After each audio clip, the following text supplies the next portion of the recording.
Bienvenidas y bienvenidos. Después de 2 largos años de ausencia, estamos de vuelta a este proyecto, Sucesos Paranormales. Yo soy su amigo Felo SG y me complace volver a hacer contenido para ustedes después de tanto tiempo. Han sucedido muchas cosas a lo largo de estos 2 años que me ausenté y que propiciaron que temporalmente tuviera que pausar las actividades del podcast. Sin embargo, aquí estamos de vuelta con los ánimos renovados y con muchas ganas de traerles más y mejor contenido. Y bueno, pues ahora nos disponemos a comenzar la quinta temporada de este podcast y regresamos con el volumen 2 de 5 historias a la luz de la fogata. Espero que los relatos sean de su agrado y antes de comenzar les agradezco mucho que me estén escuchando nuevamente y a quienes lo están haciendo por primera vez, los invito a que se den una vuelta por los episodios anteriores. Esto para que se vayan familiarizando con este proyecto. Les recuerdo nuestras redes sociales, comenzando con la de Instagram, sucesos-prn, el perfil de Facebook, Sucesos Paranormales, y el correo electrónico, sucesos-prn@outlook.com. Si así lo desean, pueden agregarme a dichas redes y también contarme alguna historia o experiencia paranormal, o, por qué no, sugerirme algún tema que pudiéramos abordar más adelante. Sin más dilación, comenzamos con las historias. Sírvanse un poco de café, pónganse los audífonos, apaguen las luces. Están escuchando Sucesos Paranormales. El hombre lobo. El polvo rojizo se levantaba con cada ráfaga de viento en San Cristóbal de las Peñas, un pueblo anclado en la sierra, donde el tiempo parecía haberse detenido. Sus casas de adobe y techos de tejas rojas apretujaban alrededor de una plaza de tierra batida y una iglesia modesta, protegidas por las cimas escarpadas. La vida era dura, pero predecible, hasta que la luna llena de otoño tiñó de sangre el paisaje.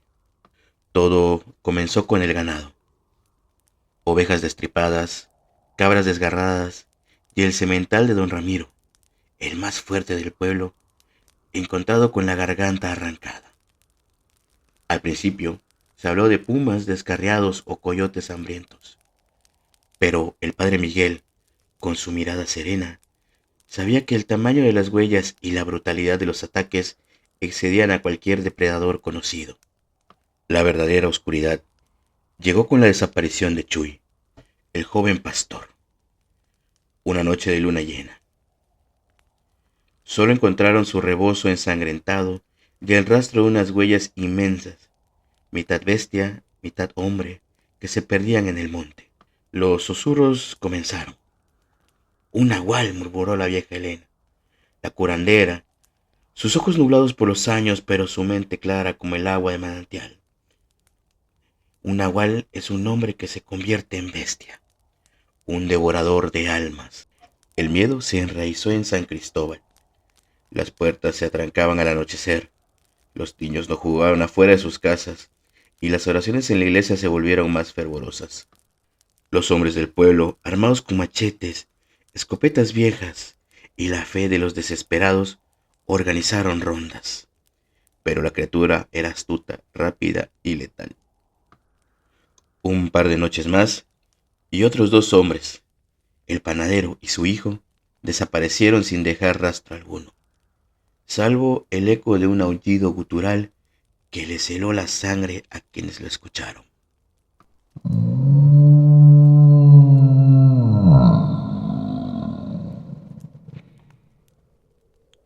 La sospecha se convirtió en una enfermedad. ¿Quién de entre ellos podría ser el monstruo? Las miradas recelosas se cruzaban en la plaza. ¿Sería Manuel, el solitario carbonero que siempre olía a humo y se alejaba del pueblo por días? ¿O quizás el forastero que había llegado hace unos meses buscando trabajo en las minas? El miedo hizo que los vecinos se volvieran unos contra otros, buscando un chivo expiatorio antes de que la próxima luna llena reclamara más víctimas. «Necesitas plata, muchacho», dijo la curandera, su voz áspera como el mezquite. «Punta de plata en tu bala, filo de plata en tu cuchillo y fe, mucha fe». Le dio a Juan un pequeño crucifijo de plata y una bolsa de hierbas amargas para limpiar el espíritu. La siguiente luna llena, una luna rojiza y ominosa, encontró a San Cristóbal sumido en un silencio sepulcral. El aire estaba cargado de una tensión palpable. Juan, junto a otros 5 hombres valientes, se apostaron en los puntos estratégicos alrededor del pueblo, sus armas cargadas con balas benditas y sus nervios a flor de piel. Casi a la medianoche lo sintieron. No lo vieron al principio, pero el cambio en el viento, un olor acre a sangre y tierra húmeda, y un gruñido bajo que hizo temblar el suelo, anunciaron su llegada.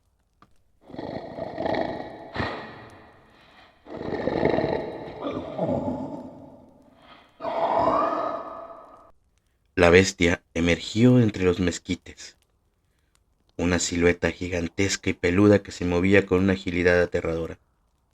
Sus ojos, 2 brasas ámbar en la oscuridad, escudriñaban al pueblo con una inteligencia perturbadora. No era un animal, era un demonio encarnado.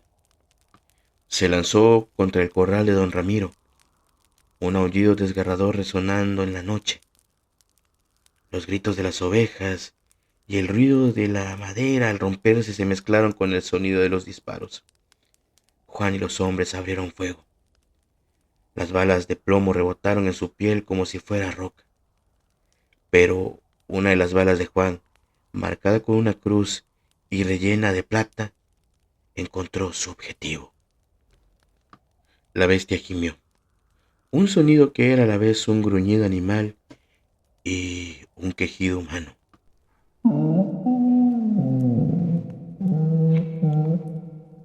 Se tambaleó y Juan vio una oportunidad. Con el machete de plata que había forjado el viejo herrero, se lanzó al ataque. La criatura se giró, sus garras largas y afiladas como navajas, buscando a su atacante. Juan rodó bajo el embate, sintiendo el aire desplazado por la bestia, y con un grito de pura rabia, clavó el machete en el costado del nahual. Un aullido agónico y espantoso resonó por el valle.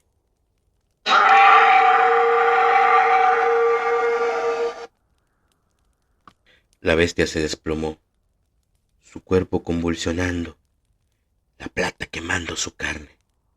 Y entonces, ante los ojos horrorizados de Juan y los pocos hombres que se habían atrevido a acercarse, el milagro oscuro comenzó. El pelaje comenzó a retroceder, la musculatura se desinfló, los colmillos se encogieron, la forma grotesca se retorció y en su lugar emergió un cuerpo desnudo y tembloroso. Cuando la luna llena bañó el rostro del hombre moribundo, el aliento se detuvo en los pulmones de todos. No, no era un forastero, tampoco era el solitario carbonero, era el padre Miguel. Sus ojos, ahora humanos, se abrieron y miraron a Juan con una expresión de dolor inefable, de vergüenza y de una liberación terrible.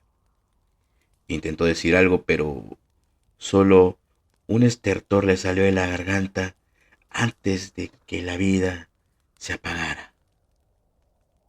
El amanecer llegó, pintando las cumbres de rosa y oro, pero el pueblo de San Cristóbal de las Peñas nunca volvería a ver el sol de la misma manera. El nahual había sido abatido, pero la verdad de su identidad era un veneno más potente que cualquier bala de plata. El terror no había terminado con la muerte de la bestia.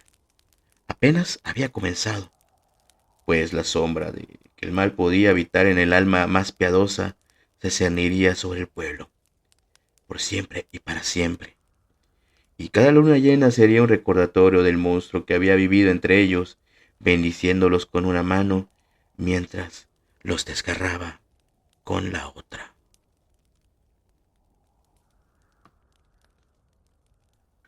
La mujer de la noche. Como parte del servicio social propio de su nueva profesión de médico, Demetrio fue enviado a una apartada comunidad en lo alto de las montañas. Estaba muy emocionado de poder ayudar a la gente, pero al llegar se encontró mayormente con desconfianza. Lo veían tan joven que les parecía inexperto. Tan solo un par de personas lo vieron con buenos ojos y lo recibieron de la mejor forma posible, ya que llevaba meses sin un doctor en el pueblo. Así que lo acomodaron en una buena habitación en casa de uno de ellos y el resto se encargaba de darle comida o cualquier otra cosa que necesitara. Queriendo o no, finalmente todas las personas tuvieron que aceptarlo, porque no tenían nadie más a quien recurrir y se les veía ir y venir a pie a altas horas de la noche para atender a algún enfermo en su propia casa. Había siempre alguien que lo acompañara. Aunque el pueblo era pequeño, nadie quería que se perdiera. Una madrugada, escuchó el ladrar de los perros y fue a ver de qué se trataba. Distinguió alejándose una figura femenina y encontró en el suelo un rastro de sangre. Con ímpetu le rogaba que se detuviera, identificándose como médico y ofreciendo ayudarla. Sin embargo, la mujer parecía ida, solo caminaba hacia el frente con la cabeza agachada. Los rígidos y lentos movimientos con los que se desplazaba hicieron pensar al joven que se encontraba muy malherida, así que corrió para darle alcance. No fue nada fácil llegar hasta ella. Realmente se movía más rápido de lo que parecía, pero al estar cerca, sus propias ropas rasgadas y cabellera alborotada pusieron más nervioso al chico, pensando que algo muy malo le había pasado. Tocó su espalda y en ese momento ella se dio vuelta, mostrando su cuerpo cadavérico, emitiendo un lastimero grito de dolor en la cara del joven que lo obligó a salir corriendo. Y de esta manera, el pueblo perdía otro de sus doctores, todo por guardar en secreto las apariciones de la mujer de la noche, a la que ellos tanto estaban acostumbrados. Pero obviamente no así los citadinos, que hace mucho tiempo olvidaron que cosas como estas realmente existen.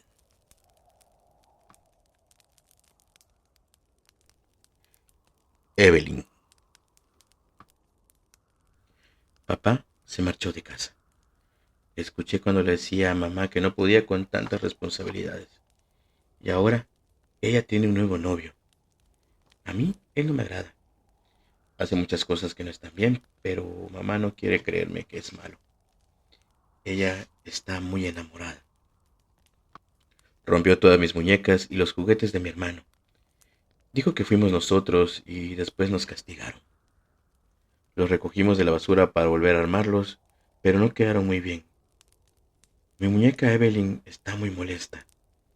No le gusta tener patas de palo y cara llena de hilos, pero si los quito, su cara no se mantiene unida. Ella dice que no puede ver muy bien con esos botones que le puse en lugar de ojos. Para mí, sigue siendo hermosa, pero no la veo muy contenta. Ha dicho que se vengará. Yo sé que la venganza no es buena, pero no creo que las muñecas lo sepan. Hace ya varias noches que ella se escapa cuando cree que estoy dormida, pero siento cuando toma mis manos lentamente y se las quita de encima. Luego me pone la almohada para que no me dé cuenta que se ha marchado. Por la madrugada ella vuelve a acurrucarse conmigo, y en las mañanas solo recibo regaños por travesuras que yo no hice. Todo está muy claro. Ella rompió la ropa del novio de mamá y también su guitarra. Y espero que esa sea toda su venganza, porque por todo lo que hace, a mí me va mal. Ya no sé qué hacer. Lo mejor será que me vaya de la casa. Si vivimos en otro lugar, Evelyn estará contenta, sonreirá de nuevo y volveremos a ser felices. Esa es una buena idea. Iré a buscarla. Ojalá aún no haya empezado a romper cosas. Encuentro con la Llorona. El aire en el malecón de Campeche suele ser un bálsamo de sal y brisa, pero esa noche de octubre la humedad pesaba como una mortaja. Don Jacinto, un pescador retirado que prefería la soledad del muelle a los ruidos del centro, caminaba de regreso a su casa en el barrio de San Román. Eran ya pasadas las 2 de la mañana. La ciudad amurallada parecía dormir un sueño profundo, custodiada por sus baluartes de piedra que han visto pasar siglos de piratas y leyendas. Al acercarse a la zona donde el manglar muerde la costa, un sonido rompió el ritmo de las olas. No era el grito desgarrador de las películas, era un sollozo fino, constante y gélido, que parecía nacer de la misma bruma marina. Jacinto se detuvo. Frente a él, a unos 20 metros, una figura blanca flotaba. No caminaba sobre la orilla. El vestido de un lino que parecía brillar con luz propia se arrastraba por el lodo sin mancharse.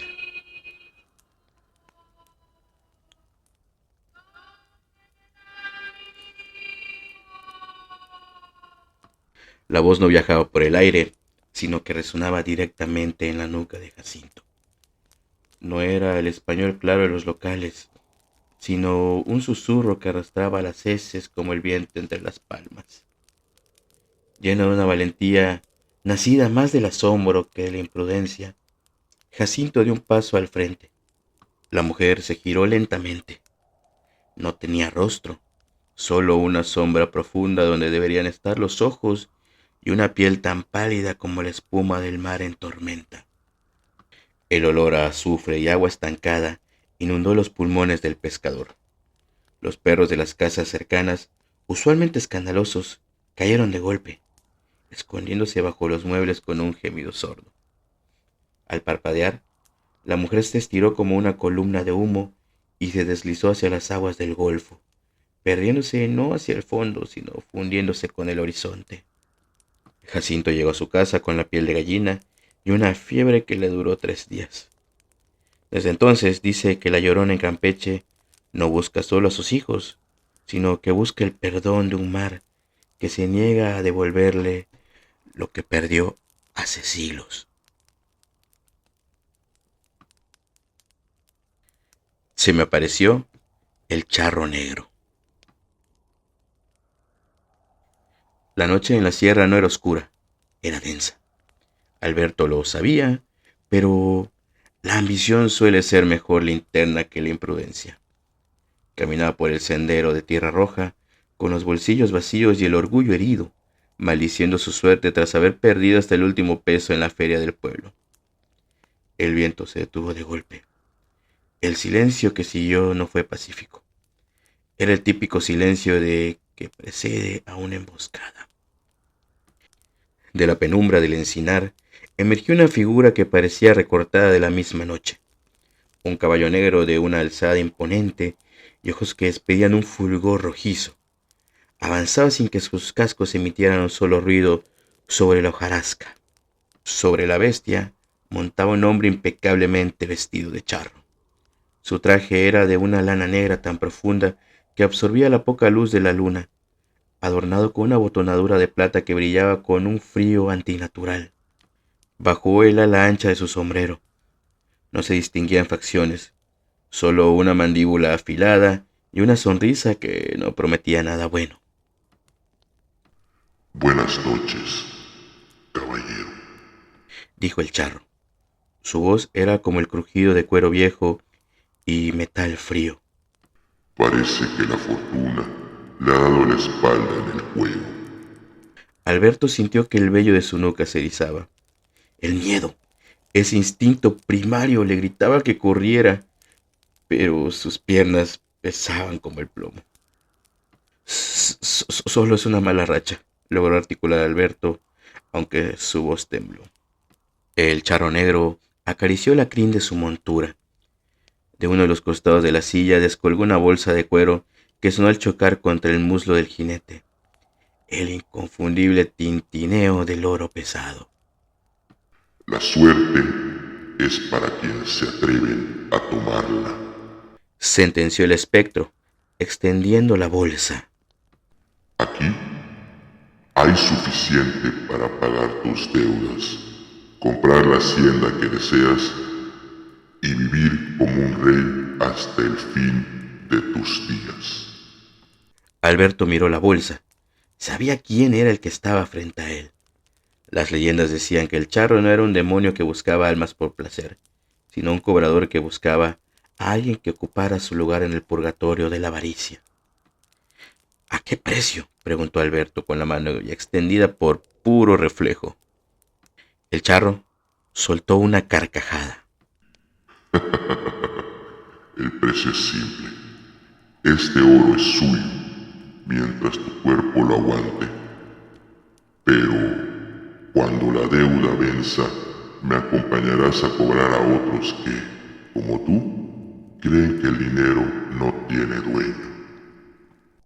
Justo cuando los dedos de Alberto rozaron el cuero frío de la bolsa, un gallo cantó a lo lejos, anunciando el primer atisbo del alba. El caballo relinchó, un sonido que se asemejaba a un grito humano, y la figura del charro comenzó a disolverse en la niebla matutina.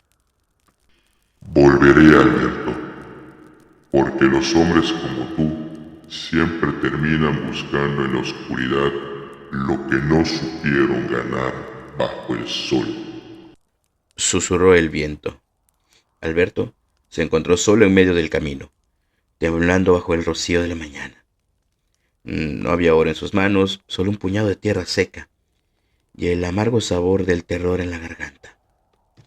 Dicen que desde esa noche Alberto nunca volvió a apostar, pero cada vez que el sol se pone, cierra con doble cerrojo, temiendo que el sonido de los cascos vuelva a detenerse frente a su puerta.